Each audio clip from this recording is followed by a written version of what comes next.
अस्सलाम वालेकुम, welcome back to my channel. कैसे हैं आप सब। आज का व्लॉग मैं स्टार्ट कर रही हूँ नाश्ते से, क्योंकि आज है जी 2020 ईयर का लास्ट व्लॉग। तो मैंने सोचा कि आपके साथ शेयर करूँ आज की अपनी रूटीन। तो जी यहाँ मैं कर रही हूँ नाश्ता, और टाइटल से आपको पता चल गया होगा कि मेरी है आज फ्रेंड की बर्थडे और उधर भी मैंने जाना है। तो उससे पहले जी चलें पहले करते हैं नाश्ता। और नाश्ते में मैं आज ले रही हूँ चाय और रस। ये जो है डॉन के रस, ये बहुत ज़्यादा मज़े के टेस्टी रस होते हैं। तो आज मैंने सोचा कि इनका ही नाश्ता करते हैं, क्योंकि पराठे जो मैं बहुत कम ही मैं खाती हूँ, बना लेती हूँ लेकिन कम खाती हूँ। तो चलें जी चाय रस का नाश्ता करते हैं। तो बात हो रही है कि जी 2020 की लास्ट डे है आज। तो बहुत कुछ जो है वो हमने खोया भी है, बहुत कुछ पाया भी है, और इसके अलावा बहुत जो ज़्यादा है नए फ्रेंड भी बनाए हैं हमने। माशाल्लाह मेरी पूरी एक यूट्यूब की फैमिली जो है वो बनी है इस साल में। बहुत कुछ खोने से मुराद ये है कि बहुत सारे ऐसे लोग हैं जो इस दुनिया से वफ़ात पा चुके थे। हमारी फैमिली के काफ़ी मेंबर्स भी थे। तो अल्लाह पाक उन्हें जन्नत फ़िरदौस में आला मकाम दे, और आने वाला जो साल है वो सबके लिए खुशियों भरा साल हो। तो जी नाश्ता जो है वो मैंने कर लिया है। इसके बाद अब बारी आई है मक्खन निकालने की। तो मक्खन निकालने की पूरी एक जो वीडियो है वो मेरी यूट्यूब चैनल पे है, उसका लिंक जो है वो मैं डिस्क्रिप्शन बॉक्स में दे दूँगी। तो ये पड़ा हुआ था जी कुछ बलाई, तो उसे मैंने दही लगा के रख दिया था। मैंने सोचा कि आज जो है ना इसको भी कंप्लीट कर लेते हैं, क्योंकि अगर ये आज ये मलाई पड़ी रही तो फिर ये नेक्स्ट ईयर ही होगी, यानी 2021 में फिर मैं इसे जो है अब इसका मक्खन निकालूंगी। मैंने सोचा नहीं, जो काम 2020 का है वो 2020 में ही हो जाए तो बेहतर है। तो जी वैसे भी विंटर है और मक्खन जो है वो हमारे घर में ख़त्म हो चुका था, देसी घी भी। तो मलाई जो है वो माशाल्लाह काफ़ी मैंने की हुई थी सेव। तो अब सोचा कि चलो जो है वो बनाते हैं मक्खन भी और देसी घी भी, क्योंकि घर का जो मक्खन और देसी घी है ना खालस, उसकी तो फिर क्या ही बात है। अल्लाह ताला से दुआ है कि आने वाला जो साल है वो सबके लिए रहमत भरा, खुशियों भरा हो। क्योंकि 2020 में जो है ना वो 2020 का जो साल है वो इतना ख़ास नहीं रहा पूरी दुनिया के लिए। इसमें कोरोना आ गया, और कोरोना ने है जो हर तरफ खौफ फैलाया हुआ था अपना। तो कुछ ये भी प्रॉब्लम चले, खैर 2020 जो है वो गुजर गया है। अब अल्लाह खैर करे, नेक्स्ट ईयर आ रहा है। अल्लाह पाक सबके लिए जो है ना वो बाइस रहमत रखे इस साल को, सबको ढेर सारी खुशियाँ अता करे, अपने अपने घरों में खुश रखे, अल्लाह ताला सबको आबाद रखे। तो अच्छा जी मक्खन जो है आज मैं निकाल रही हूँ। कुछ मक्खन जो है वो मैं रख लूँगी देसी घी बनाने के लिए, और कुछ मक्खन जो है मैं ऐसे ही रख लूँगी, क्योंकि कुछ ऐसी चीज़ें होती हैं जिनमें मक्खन यूज़ करना पड़ता है, और कुछ ऐसी चीज़ें होती हैं जिनमें हमें देसी घी इस्तेमाल करना पड़ता है। तो ये जो मक्खन मैंने निकाला है, ये निकाला है जी मैंने देसी घी बनाने के लिए। तो इसके बाद का जो मक्खन मैं निकालूंगी उसका मैं पेड़ा बना के दिखाऊंगी आपको कि मक्खन का जो पेड़ा होता है वो कितना ज़बरदस्त लगता है। यहाँ ये मैं मक्खन रख दूँगी देसी घी बनाने के लिए, क्योंकि देसी घी की भी ज़रूरत है। तो हमारे घर में थोड़ा सा जो है वो मक्खन ऑलरेडी पड़ा था, वो भी मैं इसमें डाल दूँगी, क्योंकि देसी घी जो है वो तो काम आता ही रहता है। तो जो मक्खन है वो हमेशा फ्रेश ही अच्छा लगता है। ज़्यादा जो है वो मैं देसी घी बनाऊँगी, थोड़ा सा जो है मक्खन है वो मैं रख लूँगी किसी भी चीज़ में यूज़ करने के लिए। ये पड़ा हुआ है थोड़ा सा सांप का मक्खन, इसे भी मैं इसमें डाल दूँगी देसी घी बनाने के लिए, और कंटेनर को मैं कर दूँगी खाली। इस कंटेनर में फिर हम रख देंगे जो मैं न्यू मक्खन बनाऊँगी, फ्रेश जो मक्खन होगा वो रख देंगे। वैसे भी आजकल साग का सीज़न है, तो साग को जब तड़का लगाते हैं तो उसमें देसी घी मक्खन डाल के खाएं तो साग का जो मज़ा है ना वो और भी ज़्यादा हो जाता है। साग जो है ना वो देसी घी और मक्खन के बगैर बिल्कुल भी टेस्ट मज़ा नहीं देता। मक्खन और जो है ना देसी घी वो साग की शान है, उसके साथ ही साग का अपना मज़ा है। साग भी माशाल्लाह से हमने बना के फ्रीज़ कर लिया है। तो साग के लिए फिर मक्खन और देसी घी का घर में होना बहुत ज़रूरी था, तो इस वजह से आज जो है वो मैं ये बना रही हूँ।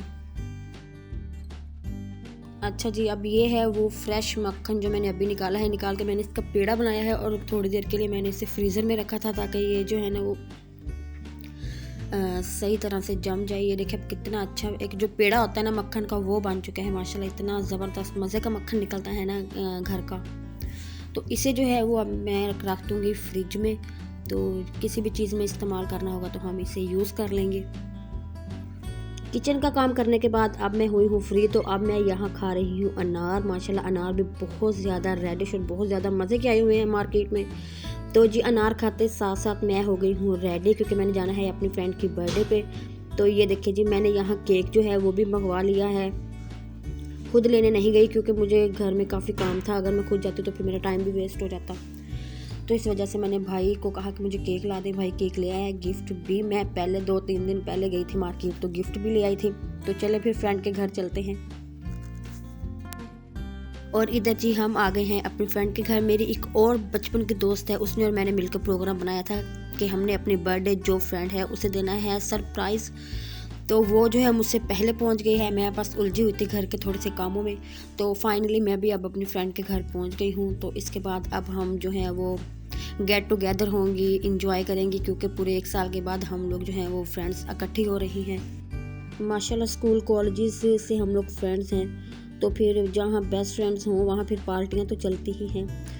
तो जी हम पहुँच गए थे और साथ ही जो है टेबल रेडी हो चुका है खाने के लिए। और खाने में माशाल्लाह मेरी जो बर्थडे वाली फ्रेंड है, हर नेम इज़ सायरा, उसने इतना मज़े का ये खाना रेडी किया हुआ था। सब कुछ ही माशाल्लाह बहुत ज़्यादा मज़े का बना हुआ था। देखिए टेबल कैसे जो है वो सजा दी है उसने, रेडी करके रखी। और खाने में माई मोस्ट फेवरेट जो है वो गाजर का हलवा भी था। इसके अलावा रशियन सैलड के ये केक है जो है वो मैं खुद लेके गई थी। देखिए मैंने यहाँ जो है उसका नाम भी लिखवाया था, लेकिन घर से आते तक जो है वो केक पे सायरा का जो नाम था वो भी ख़राब हो चुका है, लेकिन कोई बात नहीं।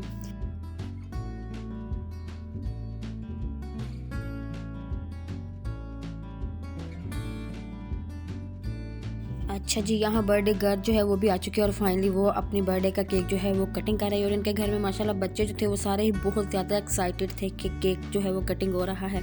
और 1 बाय 1 सारे बच्चों ने जो है वो केक भी कटिंग किया। बच्चों की भी अपनी ही खुशी होती है कि केक जो है वो हमने भी कटिंग करना है। तो यहाँ जी केक कटिंग हो रहा है, उसके बाद हम लोग खाएँगे खाना। और माशाल्लाह बर्थडे गर्ल जो है वो यहाँ इतनी एक्साइटेड थी ना, क्योंकि पूरे 1 साल बाद जो है वो मैं उसके घर गई हूँ। और वो मुझे हर बार यही ताना देती थी कि तुम मेरे घर नहीं आती। मैंने कहा चलो इस बार जो है ना, क्योंकि वैसे भी कोरोना रहा है, तो कोरोना में यही था कि घर के अंदर ही रहो, बाहर नहीं निकले इतने ज़्यादा। तो फिर फ्रेंड्स से भी गेट टुगेदर नहीं हम लोग हो सके, तो अब हमें मौका मिला कि चलो गेट टुगेदर होना चाहिए। तो मैं जो है वो अपनी मम्मा के साथ गई हुई थी अपनी फ्रेंड की तरफ, क्योंकि मेरी फ्रेंड की जो मम्मा है वो मेरी मम्मा की भी बहुत अच्छी दोस्त हैं। तो जब बेटियों में दोस्तियाँ हो तो माओ में ऑलरेडी दोस्तियाँ हो ही जाती हैं। तो यहाँ जी देखें हम लोग जो हैं वो खाना खा रहे हैं सब। माशाल्लाह खाना जो है वो बहुत ज़्यादा मज़े का बनाया था सायरा ने। खाना खाने के बाद जी बारी आई तस्वीरें बनाने की, क्योंकि जब फ्रेंड्स गेट टुगेदर हो तो ये पॉसिबल ही नहीं है कि सारी फ्रेंड्स इकट्ठी हैं और तस्वीरें ना बने, सेल्फियाँ ना हो। तो यहाँ जी हम अपने अपने फ़ोन में कुछ मेमोरीज जो हैं वो कैप्चर कर रहे थे। उसके बाद गिफ्ट देने की बारी आई। गिफ्ट जो है वो हम अपनी बर्थडे गर्ल को दे रहे हैं। और उसके बाद आगे जी अब हमारी चाय इंतज़ार की घड़ियाँ ख़त्म हुई फाइनली। और जो है हम लोगों ने चाय पी, क्योंकि हमने उसे आते ही कहा था कि चाय हमें लास्ट में ज़रूर पिलाना। और उसे भी पता था कि ये लोग टी लवर हैं, चाय पिए बगैर ये लोग यहाँ से नहीं जाने वाली। तो हम लोग जी यहाँ इंजॉय कर रहे हैं चाय। माशाल्लाह बहुत ज़्यादा मज़ा आया, हमें बहुत ज़्यादा इंजॉय किया हमने अपनी बर्थडे गर्ल के घर में। इसकी बर्थडे को सेलिब्रेट किया हमने, बहुत ज़्यादा इंजॉय किया जी। उसके बाद अब हो गई है शाम और मैं आ गई हूँ घर। वहाँ जो हमने चाय पी थी वो तो जी हमने खाने के बाद चाय पी थी। अब शाम में इवनिंग टी जो है वो तो बनती है ना, तो घर आते ही मैंने बनाई है जी चाय। अब हम चाय को जो है वो इंजॉय करेंगे। ये थी जी मेरी आज की वीडियो, आज की रूटीन। होप सो आज की मेरी ये जो 2020 की लास्ट व्लॉग है वो आपको ज़रूर पसंद आएगा। तो मेरे चैनल पे मेरे साथ ऐसे ही रहें। तो इंशाल्लाह अब हम मिलेंगे नए साल में नई वीडियोस के साथ, नए व्लॉग के साथ। तो खुश रहें, दूसरों में खुशियाँ बांटें। नया साल आ रहा है, पॉजिटिव रहें सबके लिए पॉजिटिव ही, अपने खुद भी पॉजिटिव रहें, सबके लिए पॉजिटिव रखें अपने माइंड को, खुद भी खुश रखें, दूसरों में खुशियाँ बांटें, क्योंकि ज़िंदगी का नाम ही खुश रहना है और दूसरों को खुश रखना है। तो जी जाते जाते एक दफ़ा फिर हमेशा खुश रहें, दूसरों में खुशियाँ बांटें। तो मेरी तरफ से आप सबको हैप्पी न्यू ईयर। तो इंशाल्लाह मिलेंगे फिर एक नई वीडियो में नए व्लॉग के साथ। तब तक के लिए टेक केयर, अल्लाह हाफिज़ and stay home, stay safe, stay healthy.